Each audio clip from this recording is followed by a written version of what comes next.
So, bali ito yung pinutol ko. Nagputol ako ng 90 cm para sa ating anilyo.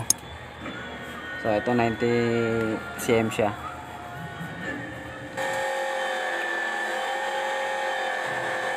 So, tapos magsusukat tayo dito ng 3 cm para sa ating eskwela. Sukatin natin 3 cm siya.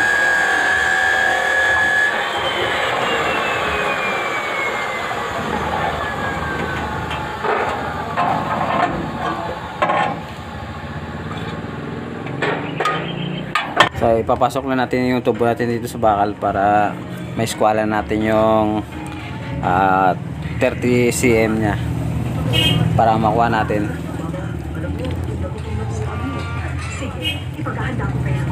So ito yung 30 cm nya. So eskwela na natin ito mga loads. Huwag na natin patagalin pa.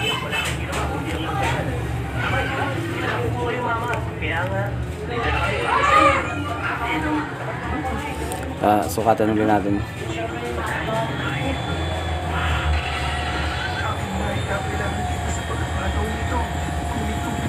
So ayun natin yung 30 cm siya mga lods. Tapos sukot ulit tayo ng 10 cm naman para sa eskwela niya. 10 cm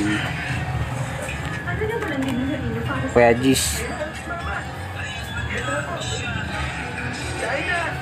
So tingnan nyo na ito mga ginagawa ko ito para makuha nyo. Ang isang gaya ko na nagtatrabaho sa kusina, pinagpalit ko sila ng pagkain. At alam niyo ba, ang pinakamasasarap ang pinili ko. Kumain na po tayo.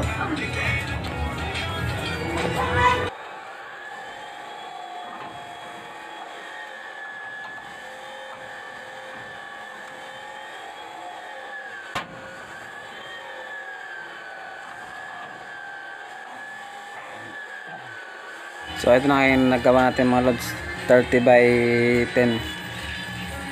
Sana may nagustuhan kayo sa tutorial natin. Huwag nyo kalimutan mag-subscribe and palike nitong videos na to para updated sa mga videos na i-upload ko mga lods. Hanggang dito lang, salamat.